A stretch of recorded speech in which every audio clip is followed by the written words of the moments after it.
What's going on, everybody? Welcome back to Mopowa Garage. So just a quick video tonight to show everyone where we're at. Quick little update. We've got this stripped down to a bare block, this 440 here. That's how the engine shop wanted it, so that's what we did. We pulled the crank, pistons, cam, every part out of this thing, stripped it right down. So they're going to go through this, hot tank it, measure it, tell me what needs to be done, what we can still do with it. I did notice that the pistons were already 20 thou over when we took it apart, so there's a very likely chance that this thing has already had a refresh in its life. We're going to see how much that changes the plan. I don't think it's gonna, because I do have some exciting news in regards to this thing. We're going to do another video Thursday after I drop it off and talk to the builder and get exact details on what's going on, but I can tell you for now, we are not getting this back as a 440 cubic inch short block. So we're going to be a little bit of a jump start on making the 12-second truck we want here and making a little extra power than what we had planned. But I'll do another video after we've talked to our guy here and I know exactly what parts are going into this Mopar to make it make Mopowa. As far as the disassembly process goes, I didn't do a video on that. It's pretty straightforward stuff, very important. None of my stuff's getting reused, so I'm a little bit disorganized here, but it is very important to keep everything organized and labeled, especially if you're just taking this apart for, you know, a head gasket or an internal repair, something like that. All these parts are labeled front to right, left, or front to back, left to right. Everything's laid out in the order it came out in, you know, pistons, everything is numbered. Front to back, obviously, all my bolts are organized, everything like that. It is important to keep track of where all this stuff came from so you're not second guessing yourself going back together. The last thing we want is this motor coming apart after we've spent thousands of dollars in parts, right? I did get some new parts in the mail here from the gentleman I bought the truck from. He had ordered this stuff before I purchased it, so he included it for what I paid for the truck. Great deal. All of this stuff came from 440source.com.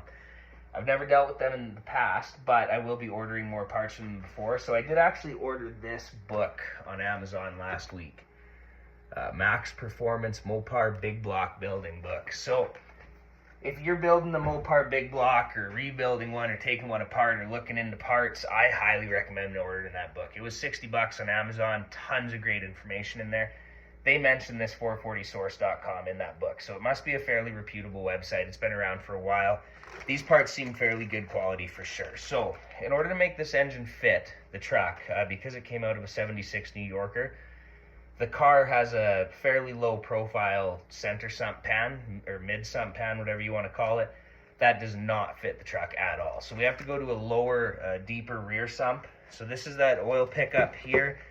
That came off of 440source.com. Part number for that new reproduction rear sump is 111-1001. It was $49.95. So prices are very reasonable. We also got some black engine mount brackets. Nothing fancy, but necessary. Those are going to look good with all the other black accessories going on this thing. Those are engine support brackets for two-wheel drive, four-wheel drive trucks from 72 to 93, Dodge trucks obviously. Part number on those was 119-1011, and they were $99.95, so $100 even. You can't go wrong with that. And last, we got the oil pan to make it fit the truck. This is a deeper rear sump pan. We're going to get a little bit more oil capacity out of this thing than the pan that came on it originally, so that's always good. I did notice there's a threaded hole in the side of this pan for like a dipstick tube or a temp sensor, something like that. We're going to have to find a way to plug that because I guess depending on how my headers fit, I am probably planning on using the dipstick bung in the side of the block. But if I don't, that pan did come with a nice billet aluminum plug for that bung in the side of the block. I think that brings us up to speed with the engine. Again, we'll do another video Thursday after I talk to my builder here and see exactly what's going into this and how we're doing things. In order to get this engine out of my garage, the way things are set up, we're going to have to push the truck outside to get past it. So once the truck is out in the sun and open and everything like that, we're going to do a walk around video and show everyone what exactly we're starting with here. Go over my plans for it, what we're going to be changing. Some of the stuff is pretty far down the road in the plans, like color change, that kind of thing. There is some stuff we're going to be changing colors on, you know, as we're waiting for the engine parts to come in and to get everything back just to keep the project rolling. But yeah, I think that's it for today. We'll do another update later in the week here, and you guys keep wrenching on the projects, and we'll talk to you soon.